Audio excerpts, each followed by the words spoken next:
What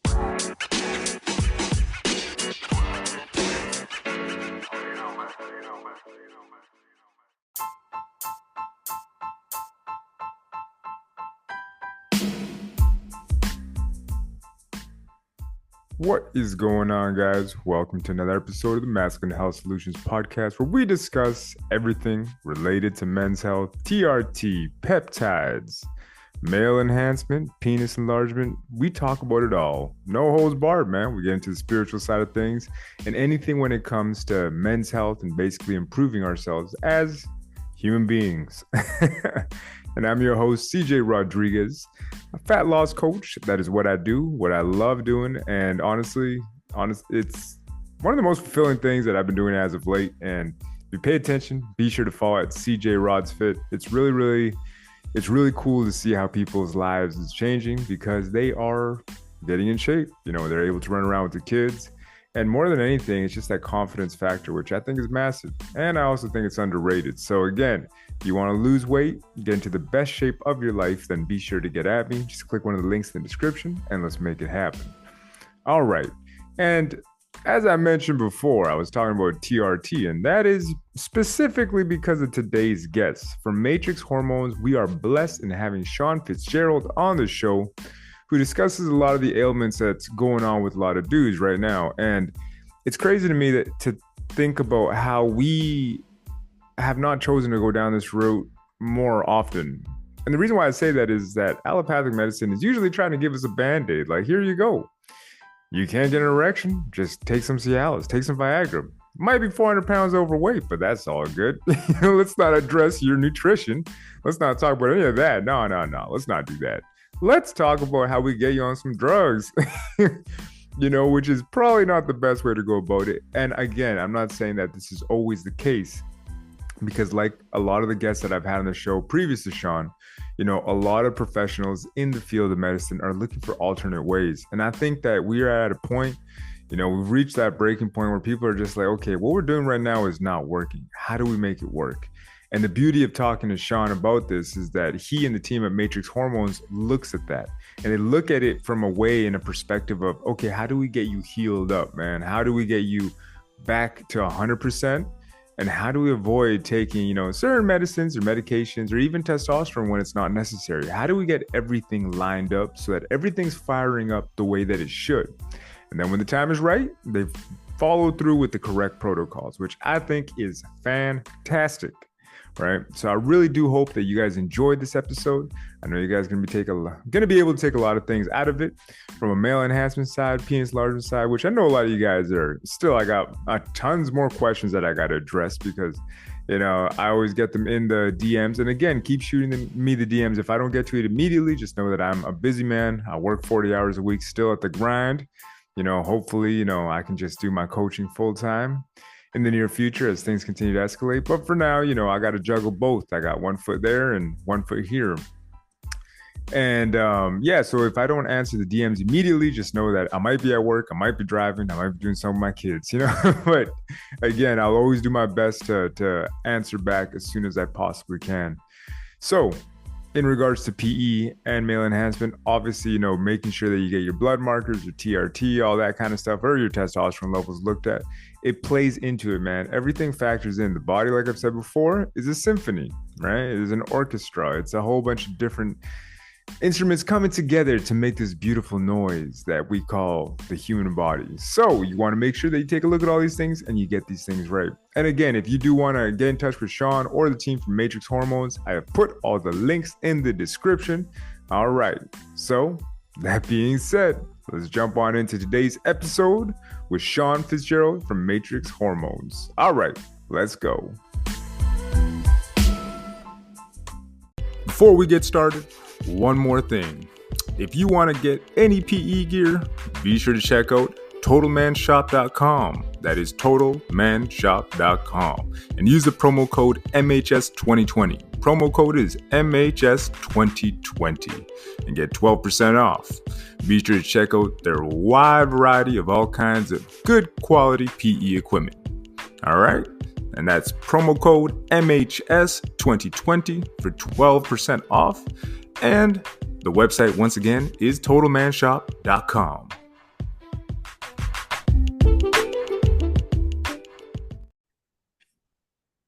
What is going on, guys? Welcome to another episode of the Masculine Health Solutions podcast, where I'm joined by Sean Fitzgerald from Matrix Hormones, and we're going to talk about masculinity, manhood, TRT, HRT, and all that good stuff, because it's something that unfortunately is plaguing the young men of today, the men of old. There's a lot of crazy things going on in the world, from the environment to, I think, even philosophy might be playing into it. But first and foremost, Sean, how are you today? Not too bad for being a Monday. So, but but yeah, otherwise it's been busy. So 100%, man. Well, I mean, like we were talking about off air, Mondays are always the craziest where you're just trying to get everything lined up. yeah, But no. the first thing I want to ask you about is, how did you get started down this road? Because this is kind of, it's something very specific to, I mean, you started over 30 years ago with all the experience and stuff, but it's kind of like now it seems like TRT and HRT is really taking off. But what got you started down this road? Um, so for me personally, I started trying to biohack my own body when I was a teenager. So 15 years old, I was a scrawny kid in high school, the short one, 100 pounds soaking wet, easily picked on, easy target, all that kind of stuff. So I just got tired of it. And obviously I didn't have the size or strength to stand up for myself.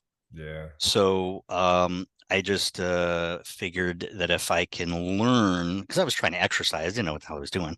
If I can learn how the human body works, then maybe I can apply that knowledge to build myself up. Mhm. So first, I started off with reading my father's men's health magazines, and I watched my dad compete in triathlons, and I tried to train with him, but I couldn't keep up. He was just at a different level, with that competition. So trying to learn on my own. I didn't really have a teacher for that. And then as an elective in high school, I chose anatomy and physiology, and just trying to really understand the human body and all that. And when I started learning, I just thought there was so much to learn. I just got hooked, because I was like, a geek and a nerd even earlier. But I was a kid that would read about dinosaurs and lizards and insects and spiders and all that crazy stuff, But so yeah, just always a little bit nerdy and trying to get into that, and it worked. I through that, implementing the knowledge that I was gaining, started taking like creatine and increasing my protein intake, trying to eat more consistently. That was one thing I didn't eat consistently. I didn't know. Yeah. And so eventually in high school, I started playing football, did a little bit of wrestling, but then I really shined in powerlifting. And I placed second in state of Florida at the competition for my, level in the for Hillsborough County in Tampa, Florida. And I try to remember, I think I was at a body weight of 129 pounds. Wow. But power clean and jerk almost 200 pounds, and bench press a little over 200 pounds. So, Jeez. but yeah, so I got some recognition for that, and then eventually shifted more over toward bodybuilding because it's the powerlifting. Even at an early age, I could feel my back and my knees, getting affecting me. I started working at a GNC and got really exposed to, the supplements aspect of it. And again, just geeked out, started reading and researching everything I possibly could. And then went into college trying to get into physical therapy, taking all the sciences related to body systems and health and everything. But physical therapy was a long wait to get in at the time. So in the meantime, just got back into natural health, and then kind of stuck with that for a while. And then, the owner of Matrix actually saw me working with people in a nutritional store, saw how I interacted with people, the knowledge that I had. And even before that, I was working with some people on hormones, natural approaches, and balancing things, and just really liked what I was doing and what he saw. And then, he was getting busy, asked me if I would be interested in coming on board. And I'm like, oh, hell yeah, this is right up my alley. Yeah. So, and then just been again, like taken off since, trying to learn a lot of these things about, not only about improving health and quality of life, longevity, anti-aging, health, illness, and disease prevention. So there's a lot of things, different things that I run in different tests as well on people to improve their quality of life and prevent illness and disease. Yeah. One of the things that I can't stand about the healthcare system currently is it's very reactive, not proactive. So doctors usually said, everything looks normal, but doc, I feel like crap. It's like, well, everything's normal. Like, especially these days, you get your testosterone levels checked. The testosterone range, depending on the lab you go to, are going to be like 230 to 980. But doc, my testosterone is 300. I have no libido, no motivation. He says, well, you're in range. Here's an antidepressant. Yeah. There's a Viagra or Cialis, there's just band-aids, Yeah. so and that's where we are, these days is not treating the root cause. We're just treating the symptom with a band-aid medication that you have to continue on just to not even really be halfway normal, because those things don't even make you feel that normal, Yeah. you know Well, so especially it's kind of like guys that reach out for that crutch at such young ages too. It's a combination of different things, right? But to your point, I do feel like for some reason, and I mean, not for some reason, not to get conspiratorial at all, but I do feel like the pharmaceutical companies out there do have a vested interest in making sure they can make as much or as big a profit as they can, right? Which oh is yeah. kind of why I think it's easier for them to say, hey, you know what, take some Xanax, just take some of this, take some of that. We got you. Don't worry. Testosterone, you're fine. You don't need any of that. But I think it's Well, one of those things where it's just like it's a yeah. moneymaker, right? Well, yeah, because overall, testosterone's very inexpensive. Hmm. It's no longer patented. So drug companies can't patent it. So they make their money on the patents. And so that's why, like, there's always a new ED medication coming out, Hmm. because Viagra was the first one. Now, ironically, Viagra was originally being studied and researched for blood pressure I medication. remember. Yeah. And so yeah, when the people didn't want to give, so at the end of the study, usually they'll ask, for the medication back. People didn't want to give it up. You know? And so trying to find out why, and it's like everybody's sex life was improving. And there was nothing on the market at the time.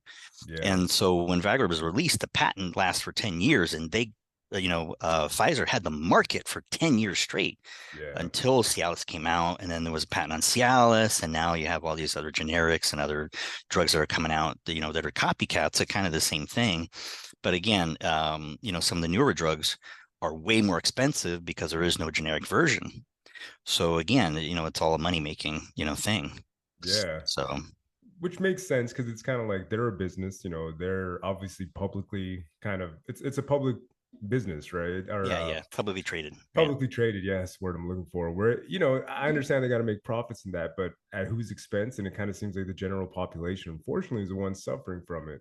Yeah. And when that usually tends to happen, it's like, well, we're going to cut corners and find different ways to make sure we can always generate more money and keep turning it over and over. But that kind of leads me to the first question that I kind of had in mind in regards to this. When people come to you and they say, hey, you know what, I'm suffering from these different issues.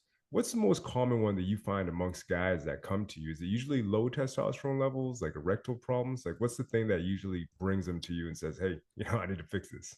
Well, yeah, it's low libido, so low desire, low motivation, fatigue, sometimes depression or anxiety, poor sleep, um, a lot of different things that are poor quality of life. Hmm. And it can sound depressing, I'm sure, even to a doctor. So that's why they just assume, well, you're probably depressed. I've had lots of guys come to us just to get tested to find out what their hormones, because they didn't even know what their testosterone was like. They didn't know if they qualify, but because their doctors literally refused to test them. Like a Why? guy your age, 35, he says, no, you're too young. You don't, your testosterone's going to be fine. But it's like, this is the thing that I tell people is to help empower them is you got to remember the doctor works for you. It's not the other Yeah. way around. You're paying the doctor. Your insurance is paying for the doctor. So you being there pays his paycheck. So Yeah. you should be able to dictate your treatment, within reason and certain guidelines. And to me, it's medical negligence to refuse testing for potential treatment.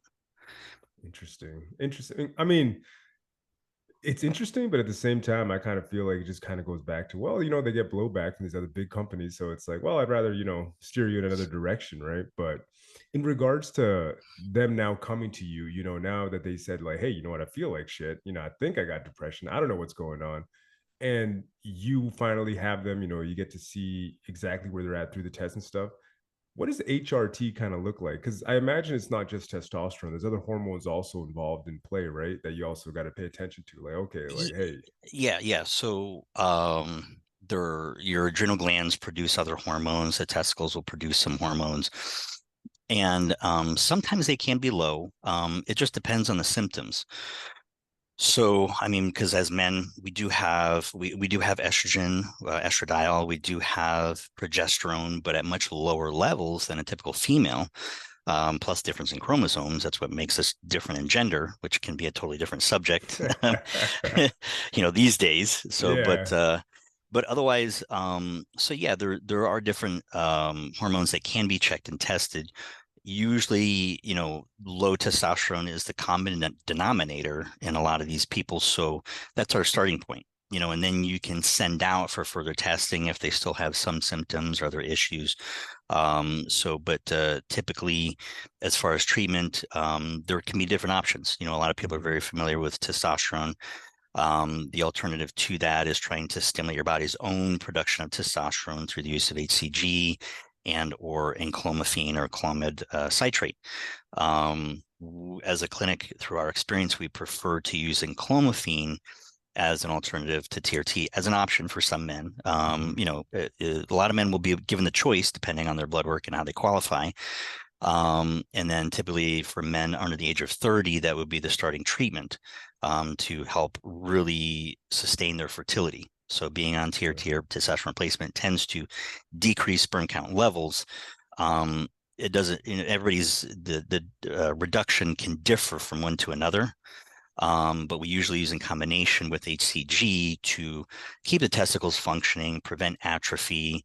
And then HCG may have other benefits with helping thyroid support, adrenals, even other portions of the brain. I've had guys tell me they just literally mentally feel better when they take HCG for that. And then as far as anybody under the age of 30, just our company policy is that we would start off with the enclomiphene and HCG treatment to see if it works.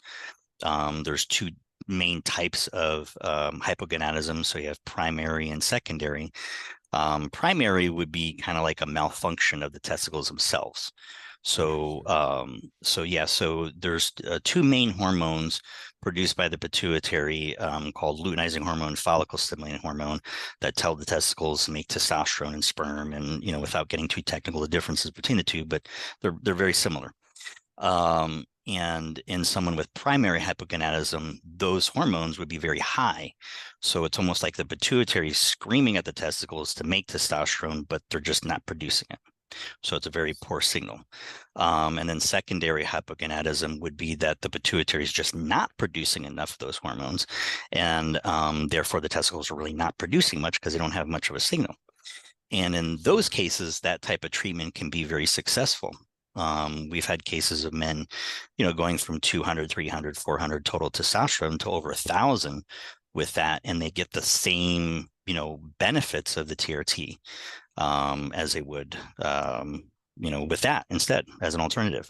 And so they're sustaining their own testosterone.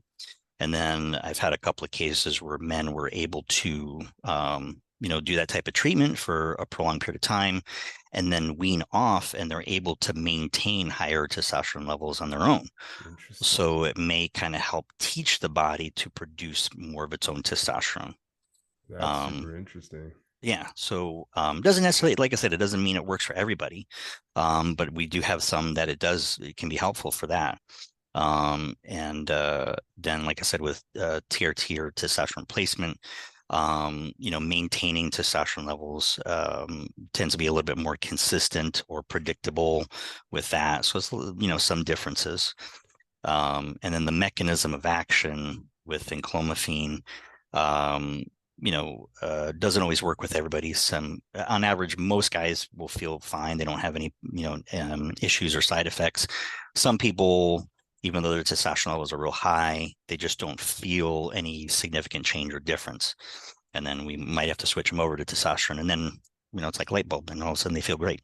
Yeah. But it's kind of like you already laid the groundwork and you try to exhaust all possible options Mm-hmm. before you kind of get there, which is interesting because, like you said before, it's like when it comes to doctors and stuff, sometimes it's just kind of like, you know what, just take this. You're not really going to explore or research or try to do our own kind of like due diligence. But it seems like you guys really have a system to make sure that it's like, let's exhaust all possible options. And then, you kind of graduate from there and you try to explore different things, which I think is a big difference maker, man. Yeah, so like I said, for those that qualify for it, we give them those options. And because I tell people, I say, my job here is to kind of be your guide and improving your quality of life and health. I just want to give you the best information possible to make the best decision for yourself on how you Hmm. feel.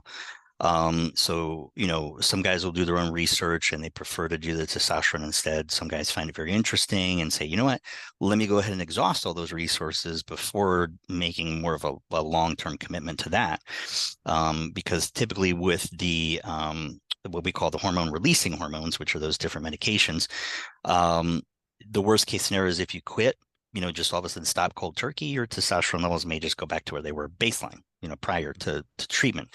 But if you start on testosterone and your body's no longer producing its own testosterone and you just quit cold turkey, your levels are going to drop to almost nothing Yeah. before your body will start to eventually produce its own.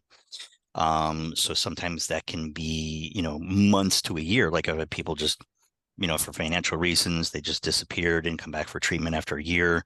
Oh, Their testosterone levels are lower than when they first started.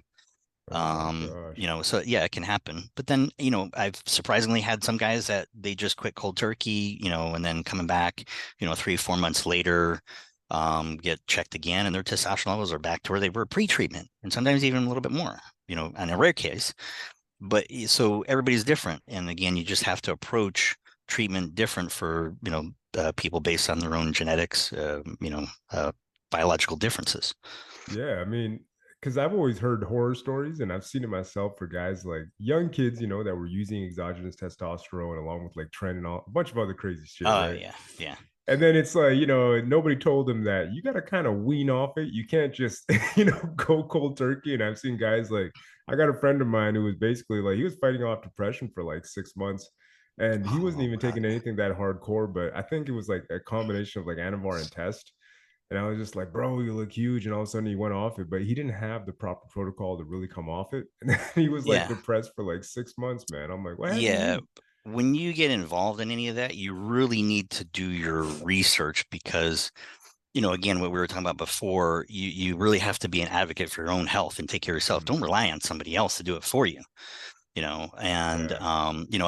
I've seen cases of young guys, early 20s, mid 20s, that when they were 18, 19 years old, they did a cycle or two of SARMs. I had one that just took like rad 140 or something, Hmm. something like that, for a couple months and destroyed his testosterone levels.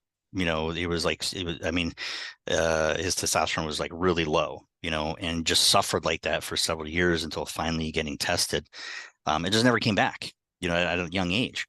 So, the advertisements for those as being alternatives to steroidal compounds, 100% false. They are very suppressive, and I've seen blood work on some guys where they're actually more toxic than Wow. actual steroids. So they will do the same thing and sometimes worse, So I don't care what any influencer or what anybody else says. I'm the Yeah. one that actually sees blood work on these guys. So, don't like, and I'll have people say, hey, can I take like, this SARM or this compound with my TRT? And I'll tell them, I don't recommend it at all, and Hmm. here's why. The biggest thing is at least, with steroidal compounds, most of them were invented in the 1950s and 60s. So you have years of some research done on them. Those SARMs, they're new. There's like little to no human studies done on them at all. Yeah. So we don't know what the consequences are and the side effects. And also the dosing for those are small, and the research is like 2 or 5 milligrams. And yet the pills you get from, buy online, they're like 50 milligrams, Yeah. 25, 50, whatever the case is. So they're 10 times higher than what the original research in lab animals was for. So, it's just ridiculous. Yeah, and it's crazy because I mean, SARMs just recently took off, and I mean, I think something androgenous receptor module or something. I'm not even 100% sure. And from Yeah. what I was led to believe about SARMs is that they were more supposed to be something for your animals, like it was something for animal usage, if I'm not mistaken. And then, Well, yeah. So originally, so the SARM stand for selective androgen receptor modulators. gotcha. And so because in breast cancer treatment, there's SERMs, which are selective estrogen receptor modulators. So they block estrogen from attaching to receptor sites for breast cancer treatment. And those are a little bit older medications, but the SARMs they were actually originally being studied for mostly for osteoporosis in women, because osteoporosis is a big thing, and osteoporosis, ironically, is a hormone. Usually, it's a hormonal issue. Just lower Interesting. hormones. And that's what a lot of different steroids were also invented for, but for also muscle wasting diseases and Yeah. illness, HIV, burn victims, Burn. Yeah. people that have extreme protein synthesis turnover. Um, and can't remember what the one is, but there's, a severe muscle wasting disease that you're usually born with, that you don't live till like 20 years old. But anyway, muscular dystrophy, that's what it is. Dystrophy. And Yeah. so a lot of the steroids were used for those purposes to, improve or prolong life, in a lot of cases. But because they're all derived from testosterone, they can have an androgenic or masculinizing effect. And you Hmm. don't want to really give that to kids or women. So the SARMs were developed to have a similar action, but without having that masculine quality to it. Interesting. And but like I said, what it's coming out now is that they actually can still have a similar impact and effect, and maybe worse. So we Yeah. don't know. Well, I mean, that's kind of where it's left up to the guesswork. It's when people kind of hear about things that it's like, hey, man, this is gonna work, it's gonna hit, whatever. And then Yeah. long-term effects of it is like we really don't know. The other question I had though, because I mean, you kind of mentioned it in passing, but now that we have so many young fitness influencers who are just openly admitting about their steroid usage, have you seen an uptick of young bloods coming up to you like, hey, man, I think I may have screwed up.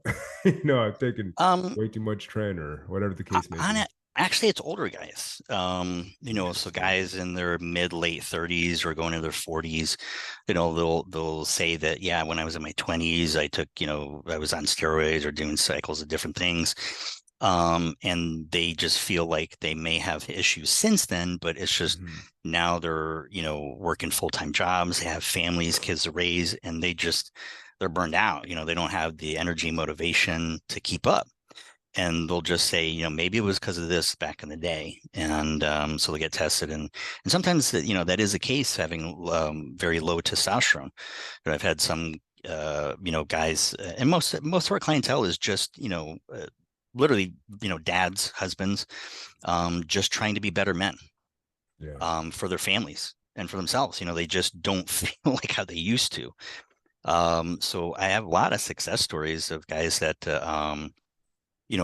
within a couple months of starting on treatment, everybody's different, but I would say on average, we have a really good experience with it, that they feel like their old self again. They get their life back. They're not, when they get home from work, they don't, sit down on the couch and grow roots, just sit there. They have the energy to interact with their wives, interact with the kids, even play with the kids.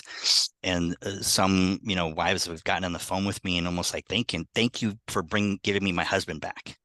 you That's know awesome. Yeah. so yeah, it's really great, to be able to help other people improve quality of life and get their lives back and feel normal again.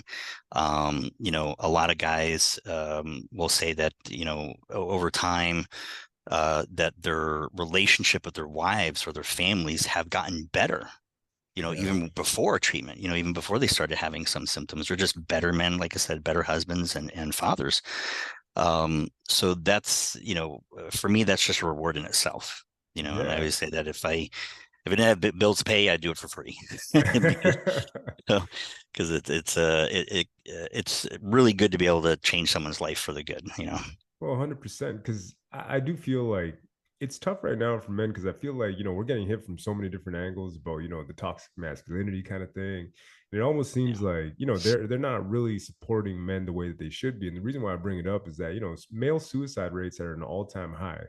A lot of people are yeah, studying, we're looking for different coping mechanisms, but it almost seems like, the hormonal issues as to why I think a lot of men are feeling depressed, feeling anxiety. Like, I'm not saying it's a cure all for everything, but at least it's a great place to kind of get your foot through the door and start to take a look at, okay, something's not firing here. My pituitary gland is not connecting, it's not being able to get that message across. yeah. These hormones are being suppressed, and, at least you can almost move forward in your life because now you're able to take care of your physical self a little bit better. Yeah, yeah, no, definitely. And it can improve their overall health as well. I've seen guys' cholesterol levels even get it better from being on testosterone, and people worry about it getting worse. We also deal with veterans, guys that have served overseas. Their condition is a little bit different because, when they're young, they join in the army or military and they go over, um, their hormone levels are usually fine.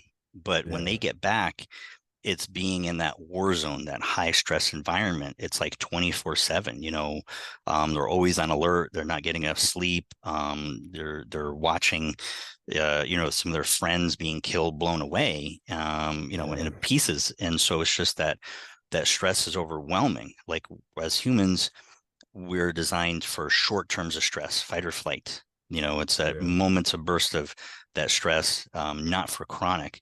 And they literally burn out their hormones when they get back. And that's what the PTSD can be contributed to. Like there was some studies done on some of these guys where their testosterone levels are so low when they get back.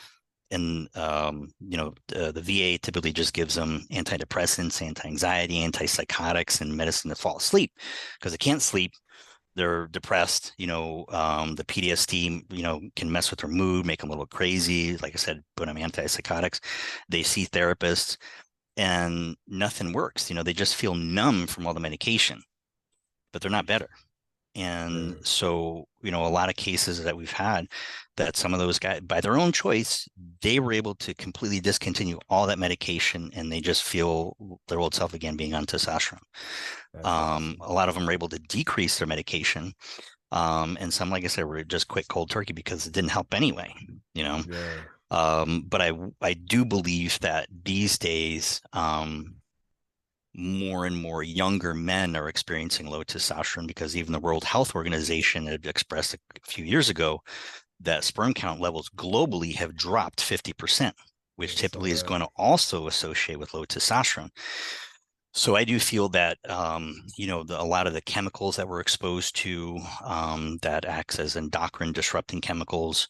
I've been doing a lot of research into that. That these chemicals, even though they may be generally recognized as potentially safe, may actually block the androgen receptor from allowing testosterone to act on a cell, or tissue. So that's how they can disrupt it. Even hormones that are in food, dairy, there's hormones that are added to cattle to beef them up. So there's a lot of things that we're exposed to that didn't exist 30, 40, 50 years ago. Yeah. I've seen testosterone levels on a 60, 70-year-old man, and his testosterone levels are 5, 6, 700. I'm like, what do you want from me? Yeah. It's like, your levels are actually pretty good.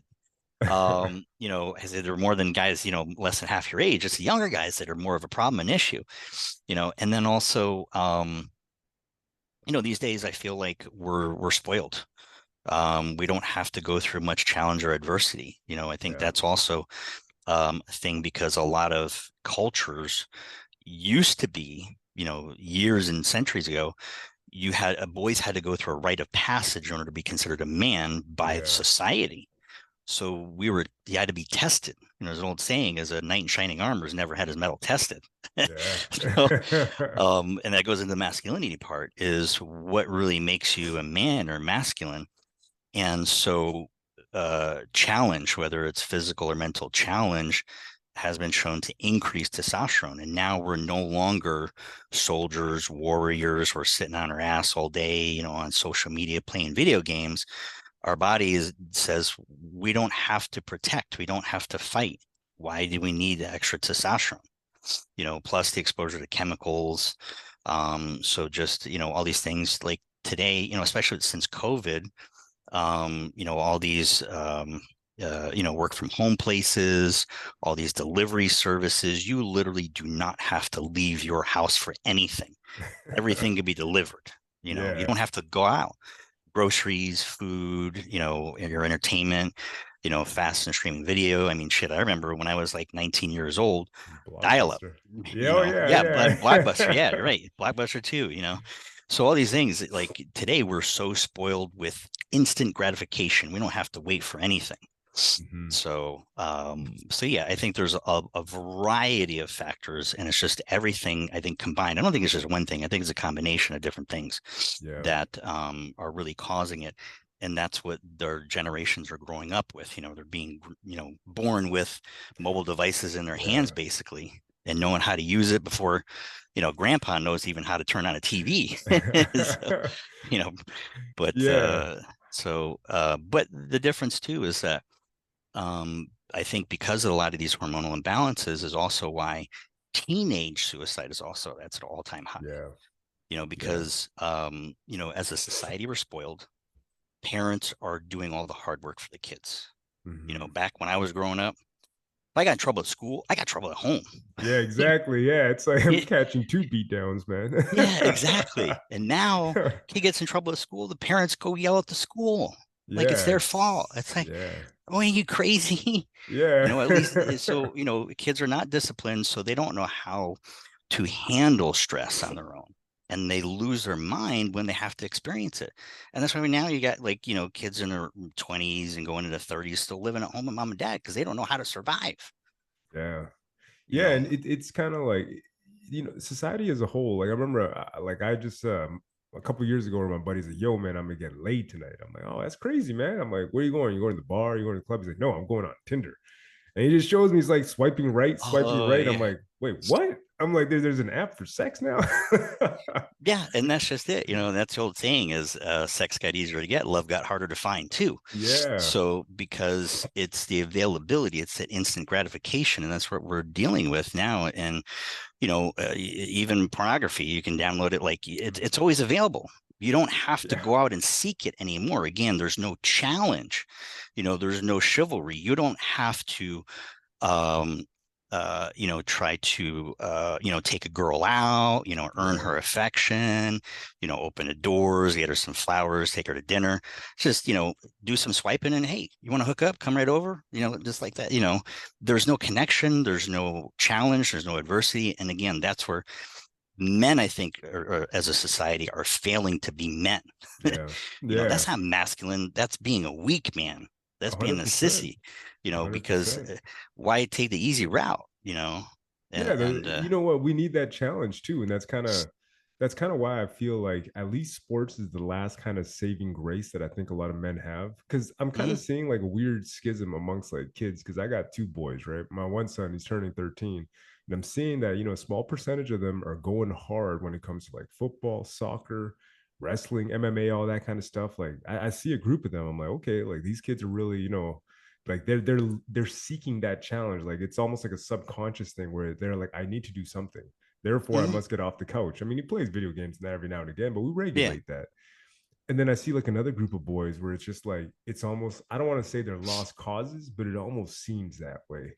Because yeah, it's like they're glued to the couch, they're glued to the tablet, and they're just like swipe left, swipe right. And I'm like, oh man, like I worry for those kids because I'm just, we need some type of challenge, some type of validation. You need something that's going to spur you into the direction of like whatever that success kind of looks like after you go through it, that rite of passage. It's almost like you got to go through something, some type of adversity, exactly, right? And then you figure it out, and then it's almost like, hey, I'm pretty cool.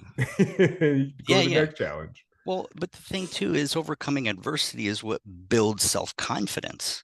Yeah. And a lot of kids they don't have confidence to go out and talk to a girl. you know I Yeah. could talk to her on the the screen because I ain't got to face her. Yeah, I don't have to see the exactly. reaction. and that's again, the chicken shit part of it is, it's easy. But Yeah. what do you really get out of easy? Because guess what? If that girl's easy, I don't want her. No, exactly. Like what does that bring value to me? So but yeah, that's the I understand it's human nature to kind of find the easy way out for things. Yeah. But again, we need to learn to overcome. Hmm. It's like like the song, like a diamond and shine like a diamond. It's like, Yeah. well, to become a diamond, you go through it's like the fire of Pressure. hell and pressure, Yeah. and then you can become great. And Yeah. that's where the greatest people, leaders and so forth come from, is the challenges that they faced to be able to inspire and be this, great person. So Hmm. greatness comes from adversity, comes from challenge. And these kids getting these dopamine, this high off of just being on a phone all Yeah. day or a tablet, that's providing them with that dopamine high, that they don't have to go seek it Hmm. by playing a sport. Because guess Yeah. what? That sport requires me to sweat. I got to put in some effort. I'm tired. I'm out of breath. I'm Yeah. thirsty. I could just sit on my ass all day and get, that desire or that mental need without having to put in that effort.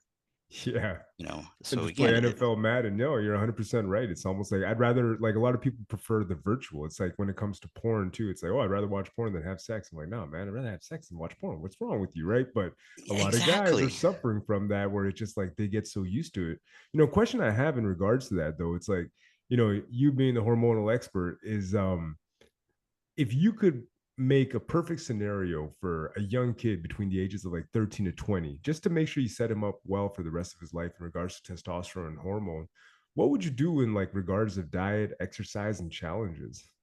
Well, as far as diet, I would stay away from processed foods as much as possible.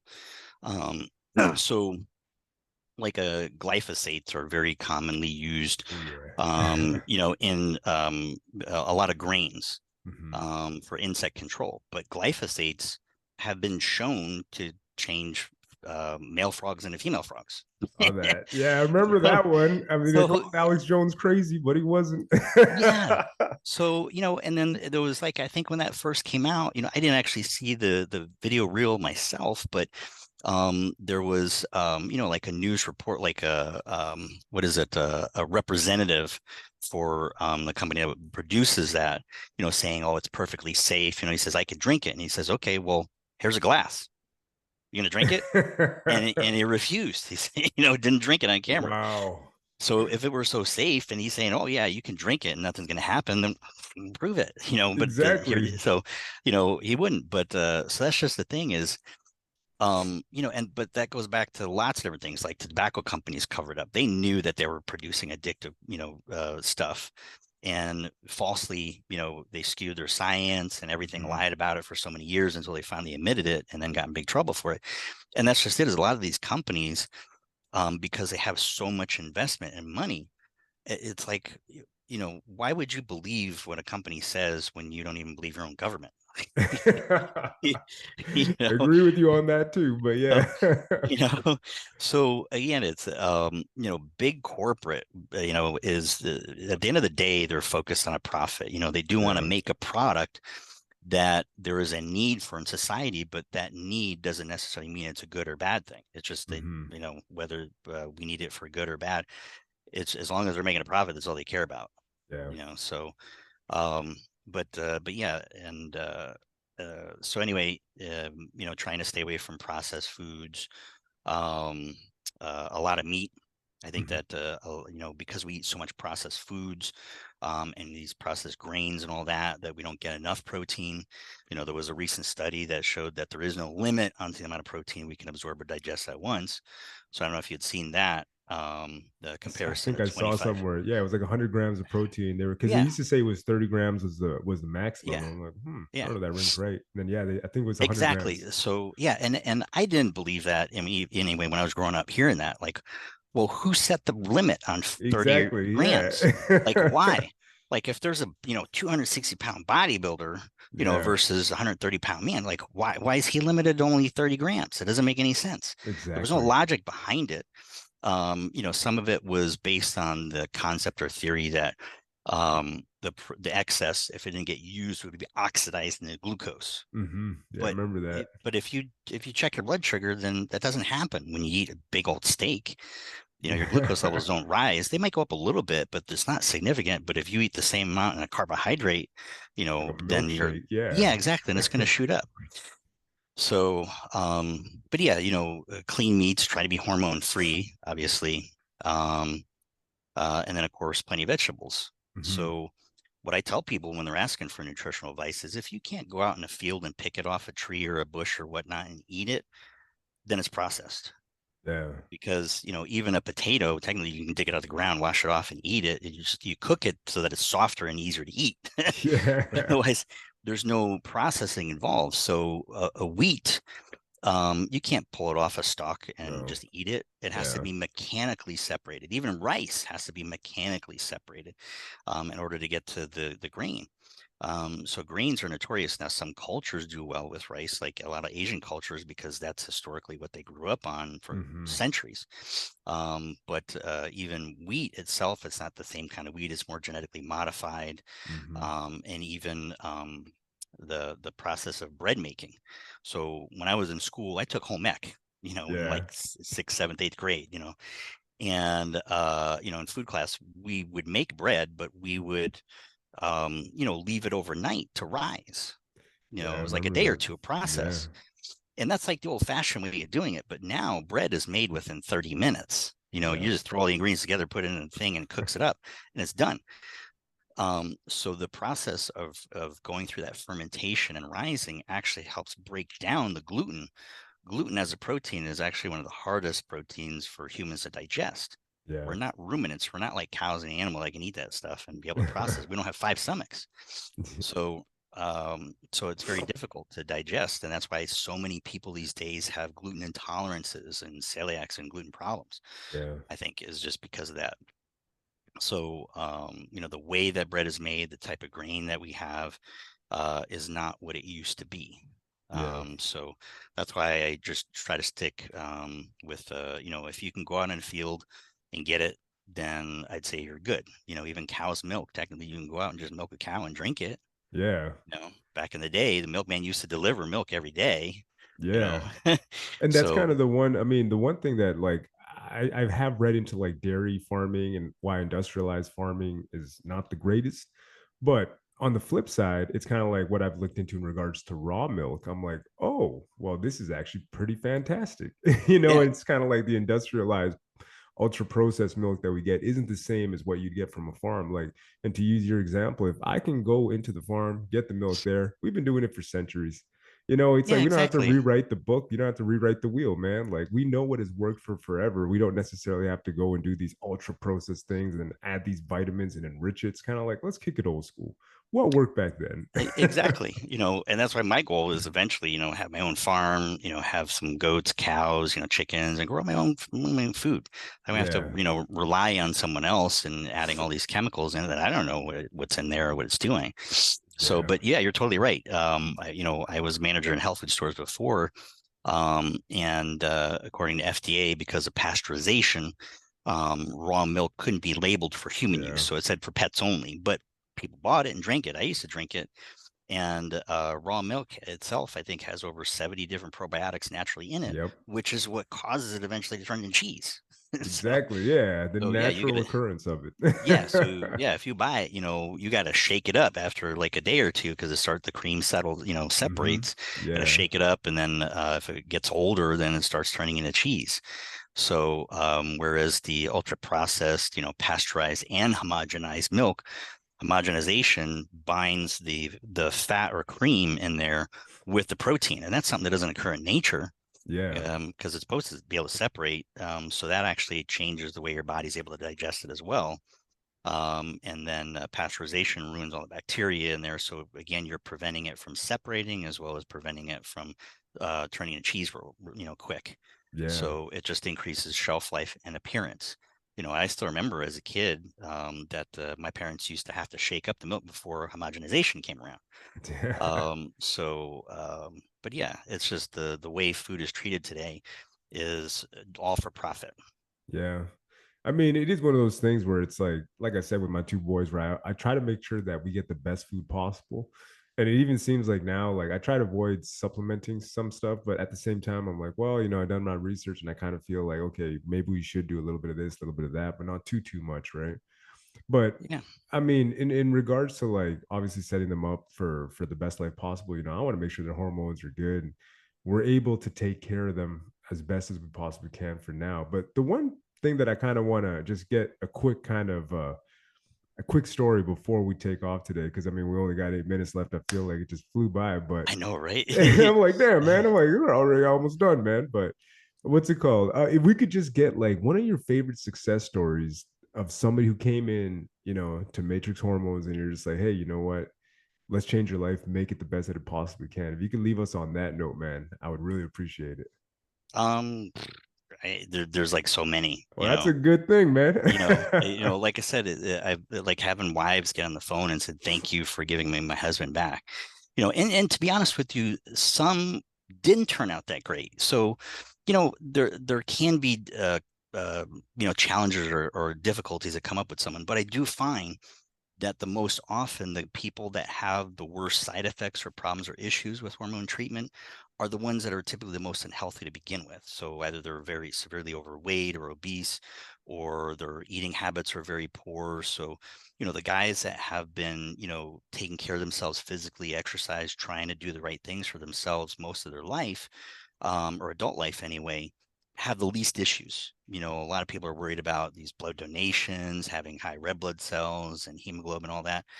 Those guys, usually it's rarely an issue. It's the guys that have spent, most of their life being unhealthy, eating on the go, not exercising, drinking too much, all that kind of Yeah. stuff. They're the ones that'll have the problem, and, unfortunately, some guys, when they start on treatment, they experience so many issues that they actually have to quit. Um, Jeez. it's a small percentage, but again, it's because testosterone, it's not a cure-all be-all. It's not a magic bullet for having a poor lifestyle. It's just one piece of the puzzle that can help. Hmm. But again, you have to, put your own health in your hands and take care of yourself, because it's not going to just, all of a sudden help all your problems and issues go away. So, Yeah. but overall, I even had one guy that, was a great success story. Low energy, low motivation, didn't really engage or anything like that. After being on treatment, he goes, man, I've been missing out for the past 20 years of my life. Dang. He was a businessman. And actually he was so motivated and driven after he started on treatment that he started riding his bicycle. He went and bought a bike, rode every single day.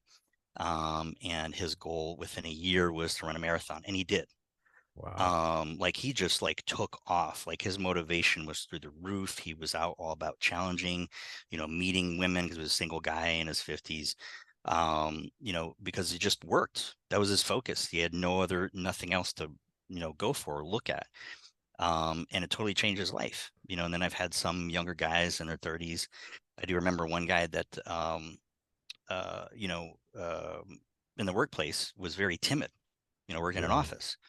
And some offices have office bullies. A couple of guys will pick on some people that are just weaker, and it's like, another high school type thing. And Yeah. again, they're not real. I don't consider them real men to be able to do that. But anyway, but yeah. So one guy that, in meetings or whatnot, never spoke up about anything, just always listened to everybody else and the boss and all that. And then all of a sudden, being on testosterone gave him the confidence to start engaging. So not only was he standing up for himself in the workplace, but also giving a lot of input and being recognized for it. Nice. So it actually started helping him succeed in the workplace. So, again, testosterone makes us men, makes us masculine. Hmm. It's the lack of testosterone that causes this toxic masculinity. I You think, yeah, know, weak men. yeah, because, I've seen other guys talk about masculinity that are motivational speakers, and they're, a man is a type of guy that can hold a baby gently in one arm and hold a sword in the other. Exactly. you Yeah. know, it's You control got of the to. violence. Yeah.